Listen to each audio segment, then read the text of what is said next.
Jai Sriram. 2 YouTube பார்க்குறவங்க like பண்ணுங்கள், share பண்ணுங்கள், சப்ஸ்கிரைப் பண்ணுங்கள்.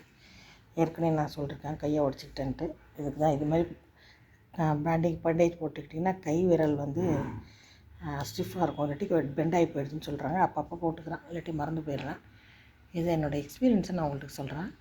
அந்த ஃப்ராக்சர் எப்படி ஆச்சுன்னு சொல்லிட்டேன். ஏற்கனவே கிச்சனில் விழுந்த பிறகு ஹாஸ்பிட்டலுக்கு ஃபோன் பண்ணி ஆம்புலன்ஸ் வர வச்சு ஏறிட்டு போனப்போ அன்றைக்கி சண்டே, அன்றைக்கி வந்து டியூட்டி டாக்டர் வரமாட்டாங்க, எமர்ஜென்சி டாக்டர் தான் இருப்பாங்க.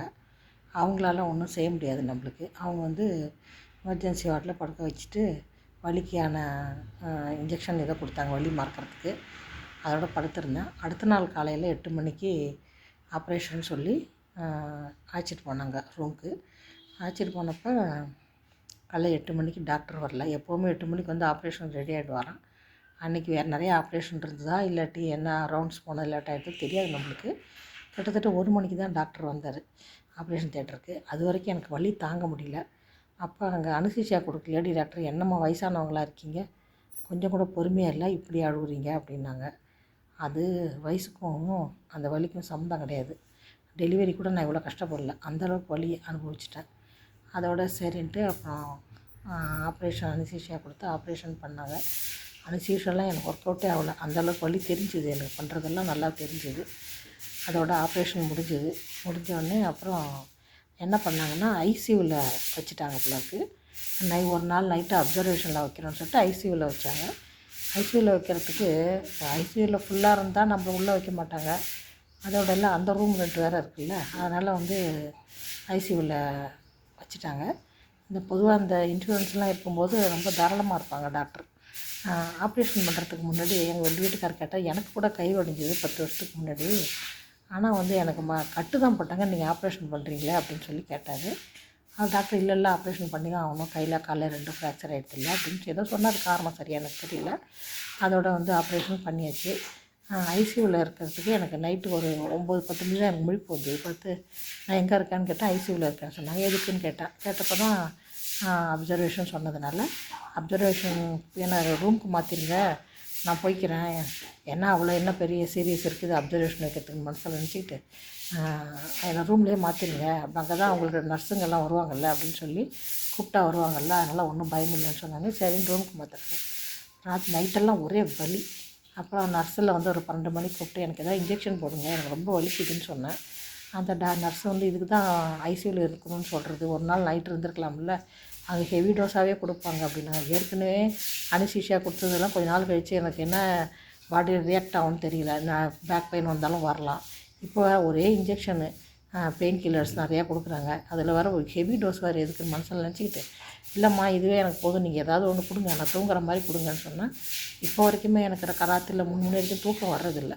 ஏன்னா அது கை விரலாம் விறுவிறுன்னு இழுத்துக்கிட்டு என்ன அறியாமல் தூங்கினா தான். பாடிக்கு வேறு எக்ஸசைஸ் இல்லையா, கிடக்கிறது ஒன்றும் இல்லாத கை விரலாம் விறுவிறுன்னு இழுக்கிறதுனால என்னால் வந்து தூக்கம் 3 மணி 4 மணி ஆகிடுது தினமே தூங்குறதுக்கு.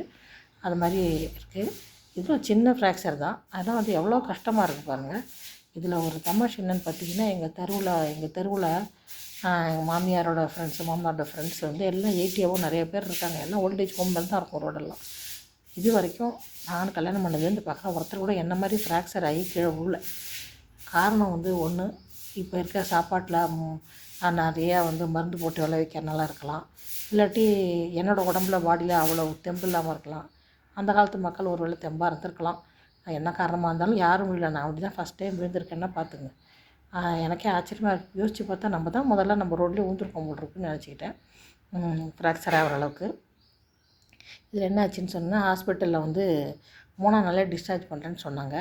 என்ன கேர்டேக்கர் தேவைப்படும் நம்மளுக்கு, பெட்லேயே இருக்கணும் 1 மந்த் வரைக்கும், பெட்லேயே தான் எல்லாமே. அப்படிங்கும்போது வீட்டில் வந்து யார் செய்கிறது, கேர்டேக்கர் புக் பண்ணிவிட்டு தான் போகணுங்கிறனால நாங்கள் இன்னும் ஒரு 3 நாள் 4 நாள் எடுத்துக்கிற மாதிரி ஆகிடுது.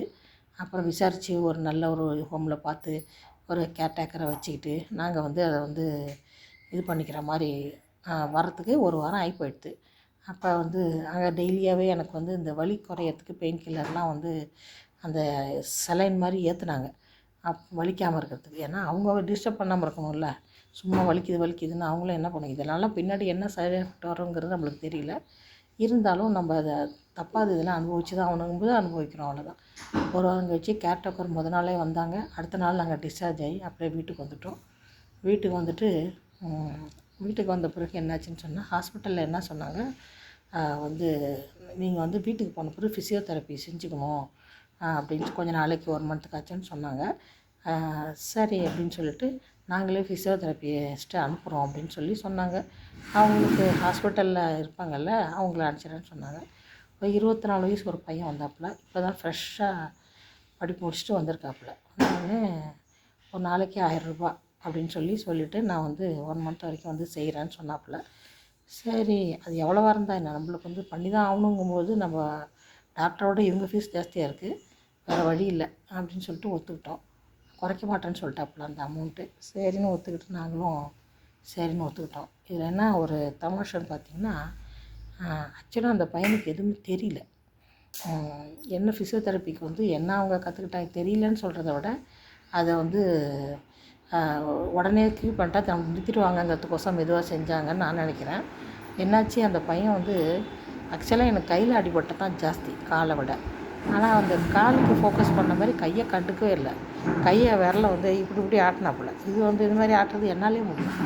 அதுக்கு இந்த பையன் தேவையில்லையேன்னு மனசில் நினச்சிக்கிட்டேன். 2 நாள் ஒரு நாள் வந்தாப்புல. அதுக்குள்ளே தீபாவளிக்கு 3 நாள் லீவ் போட்டு 3 நாள் கழிச்சு வந்தாப்புல. வந்தவொடனே எனக்கு அந்த பையன் 2 நாளாக 2000 கொடுத்த மாதிரி ஒரு சாட்டிஸ்ஃபேக்ஷன் வரலை. எனக்கு என்னமோ அந்த பையன் பண்ணுறது எதுவுமே எனக்கு ஒர்த்தாக தெரியல, இப்போ சாட்டிஸ்ஃபேக்ஷன் வரலை. நான் வந்து ஏற்கனவே வந்து இந்த தலை சுத்தலுக்கு ஃபிசியோதெரப்பி ஒரு சென்டர் ஒன்று இருக்குது வீட்டுக்கு பக்கத்தில் 2 கிலோமீட்டரில் இருக்கும். ஒருத்தர் ஃபிசியோதெரப்பி பண்ணுவார். அவரே கூட்டுற சொல்லுங்கள், இந்த பையன் வேணாம் அப்படின்னு சொன்னேன். ஹாஸ்பிட்டலுக்காரங்க கோச்சிக்கிட்டாலும் பரவாயில்ல, நம்மளுக்கு வந்து க்யூர் ஆகணுங்கும்போது சரின்னு சொன்னால் அவரு வீட்டுக்கு வந்தார். வந்து பார்த்துட்டு சொல்கிறேன்னு சொல்லிட்டு வந்து பார்த்துட்டு அந்த எக்ஸ்ரே எல்லாம் பார்த்தாரு. எக்ஸ்ரேலாம் பார்த்துட்டு எம்ஆர்ஐ ஸ்கேனையும் பார்த்தாரு. எம்ஆர்ஐ ஸ்கேன் தேவையில்லையே, எக்ஸ்ரே மட்டும் போதுமேன்னாரு. இதெல்லாம் யாருக்கு தெரியும் அப்படின்னு நான் என்னவோ தெரியலங்க எடுத்துட்டாங்க. இப்போ எல்லாம் வந்து பில் நிறையா போடணுன்னா எல்லாமும் அவங்கள்ட்ட விஷன்லாம் வர ஹாஸ்பிட்டலில் யூஸ் பண்ணுறாங்க. சரி, அதை நம்ம ஒன்றும் செய்ய முடியாதுன்னு வச்சுங்க. அது வந்து எம்ஆர்ஐ ஸ்கேன் இது பண்ண அப்புறம் வந்து என்ன சொன்னார்னா, இது வந்து இந்த ஃப்ராக்சருக்கு வந்து ஆப்ரேஷனே தேவையில்லை. பெரிய ஃப்ராக்சரு கையே ஒடிஞ்சு போகிற மாதிரி இருந்தாலும் ஆப்ரேஷன் பண்ணலாம். இந்த ஃப்ராக்சருக்கு இது தேவையில்லை. ஒரு கட்டி 1 மாதம் இருந்தாலே போதும் அப்படின்னாரு. அது வந்து சரி, அது வந்து நம்மளுக்கு இவங்க சொல்கிறது கரெக்டாக அவங்க செஞ்சு கரெக்டானா நம்ம ஜட்ஜ் பண்ணுறதுக்கு நம்மளுக்கு ஒன்றும் தெரியாதுங்கும்போது சரி நாங்கள் ஒன்றும் சொல்லலை. அவர் வந்து ஒரு நாளைக்கு 15 நிமிஷம் வீட்டில் இருப்பார். 700 ருபீஸ் பர் டேன்னு சொல்லிட்டு ஒத்துக்கிட்டார். வந்து பண்ணார். அந்த பையன் பண்ணுறதுக்கும் இவர் பண்ணுறதுக்கும் நிறைய வித்தியாசங்க. ரொம்ப அதாவது ஒரு பர்ஃபெக்ட் ஃபிசியோதெரபிஸ்ட் எப்படி பண்ணுறாங்களோ அந்த மாதிரி பண்ணுறாரு. அதில் வந்து பண்ணும்போது நம்மளுக்கு ரொம்ப பெயின் வருது, சிவியர் பெயின் வருது. கையிலெல்லாம் வலிக்குது சார், விட்டுருங்கன்னா, இல்லைம்மா செஞ்சால் தான் உனக்கு க்யூர் ஆகும். அப்படியே வச்சுருந்தேன்னா கை வந்து அப்படியே விரைச்சிக்கிட்டு நிற்கும், திருப்பி பெண்ட் பண்ண முடியாதுன்னு சொன்னார். ஆனால் அவர் பண்ணதில் எனக்கு தெரிஞ்சது கை வந்து அப்படியே மரக்கட்டை மாதிரி இருந்தது, ஒரு ஸ்மூத்தாக இல்லை. இந்த கைக்கும் நிறைய வித்தியாசம் தெரிஞ்சுது. அவர் பண்ண இந்த 3 நாள் 4 நாள்லேயே எனக்கு வந்து அந்த மரக்கட்டை மாதிரி இருந்தது போய் கொஞ்சம் சாஃப்டாகிருக்கு. ஆனால் வலி இருக்குங்க, அன்பியரபிள் பெயின். அதை அவர் பண்ணிவிட்டு போன பிறகு 1 டே ஃபுல்லாக வலிக்குது, அந்தளவு வலி இருக்குது. பெயின் கில்லர் நைட்டு படுக்கும்போது போட்டுக்கிட்டால் கூட எனக்கு 3 மணி ஆகுது தூக்கம் வர்றதுக்கு. அப்புறம் வந்து இப்போ இன்னும் ஒரு 10 டேஸ் வரைக்கும் பண்ணிக்கலாம் 7000 பேசி நாங்கள் அவர்கிட்ட முன்னாடி அமௌண்ட் கொடுத்தாச்சு. ஏன்னா நம்ம ஒரு 300 குறைச்சி கொடுக்குறோம் ஒரு நாளைக்குங்கும்போது ஃபுல் அமௌண்ட் கொடுத்தா தான் அவங்களும் இன்ட்ரெஸ்ட்டாக வருவாங்க, தினம் கொடுக்குறத விட.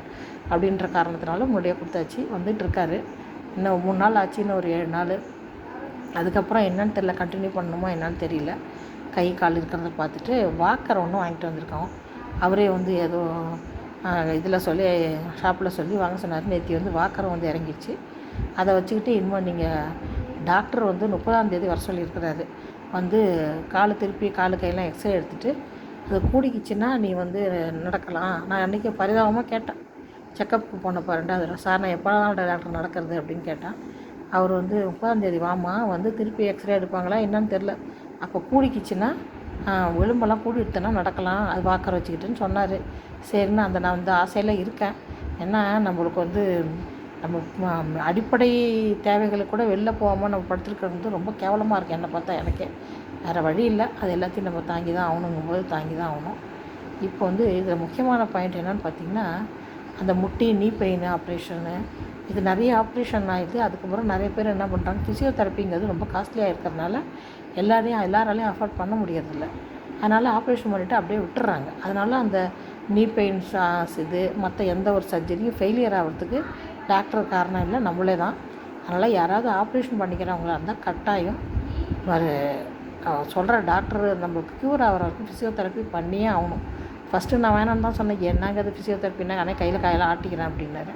உங்களுக்கு கஞ்சத்தனம் பண்ணாதா, இதில் கஞ்சத்தனம் பண்ணால் உனக்கு பின்னாடி பிரச்சனை ஆகிடும் அப்படின்னு பண்ணி போனார். இப்போ அவர் சொன்னது எவ்வளோ கரெக்டானு இப்போ தான் தெரியுது. ஏன்னா இந்த ஃபிசியோதெரபிஸ்ட் பண்ணும்போது நம்மளுக்கு வந்து வித்தியாசம் நம்ம இதெல்லாம் பண்ண முடியாதுங்கிறது தெரிஞ்சு போச்சு. அதனால் வந்து கஷ்டமோ நஷ்டமோ நம்மள்ட்ட காசு இருக்கே இல்லையோ நகை அடகு வச்சாவது இல்லாட்டி ஏதோ ஒன்று பண்ணியாவது நம்ம ஃபிசியோதெரப்பி பண்ணியே ஆகணுங்க. ஏன்னா அது வந்து பண்ணாட்டி வந்து அந்த பாட்டெல்லாம் எங்கே ஆப்ரேஷன் பண்ணுறோமோ திருப்பி ஒர்க் பண்ணுறதுங்கிறது ரொம்ப கஷ்டமாக இருக்கும் போல இருக்குது. இது என்னோடய பர்சனல் எக்ஸ்பீரியன்ஸு. இதில் யாருக்காவது இப்போ ஏதாவது ஃப்ராக்சர் ஆகிடுச்சு அப்படின்னா என்னோடய இது டிப்ஸு வந்து ஏதோ ஒரு வகையில் சின்ன யூஸ் ஆகுங்கிறதுக்கு தான் இந்த வீடியோ போட்டேன். என்னோடய ஒப்பாரியை சொல்கிறதுக்கு இல்லை. ஏன்னா வந்து ஃபிசியோதெரப்பி வைக்கிறதா இருக்கட்டும், நம்ம கரெக்டாக வந்து ஃபிசியோதெரபிஸ்ட்டை பார்த்து நம்ம அப்பாயின்ட் பண்ணுறதா இருக்கட்டும், நல்ல ஹாஸ்பிட்டல் போகிறதா இருக்கட்டும். நான் போன ஹாஸ்பிட்டல் நல்ல ஹாஸ்பிட்டல் தான், ஒன்றும் பிரச்சனை இல்லை. Well trained well educated doctors தான் பண்ணாங்க. அதனால் இதெல்லாம் நம்ம பார்க்க வேண்டியதாக இருக்குது. இப்போ கவர்மெண்ட் ஹாஸ்பிட்டல்ஸ்லேயே நல்லா பண்ணுறாங்க. எந்த ஒரு இதுவுமே வசதி இருக்கிறவங்க ப்ரைவேட்டுக்கு போகிறான், இன்சூரன்ஸ் இருக்கிறவங்க ப்ரைவேட்டுக்கு போகலாம், இல்லாதவங்க இப்போ கவர்மெண்ட் ஹாஸ்பிட்டலுக்கு போகிறாங்க. தயவுசெய்து எல்லாருமே இன்சூரன்ஸ் பண்ணிக்கோங்க. ஏன்னா இந்த மாதிரி சின்ன விஷயங்களுக்கே லட்சக்கணக்கில் செலவாகுது. எவ்வளோ பில்லு வந்ததுன்றது எங்களுக்கு தெரியாது. சிஜிஹெச் கவரேஜுங்கிறனால 1.5 லட்சமோ 2 லட்சமோ வந்திருக்கலாம். அது எங்களுக்கு அந்த பில்லு அவங்களுக்கு போயிடும், கவர்மெண்ட்டுக்கு போயிடும். அது வந்து இன்னொன்று என்னென்னா, இப்போல்லாம் வந்து முன்ன மாதிரிலாம் கிடையாது. அந்த பேஷண்ட்டு தான் வந்து ஆப்ரேஷன் பண்ணிக்கிறாங்களா இல்லாட்ட ஏமாத்துறாங்களாங்கிறதுக்கு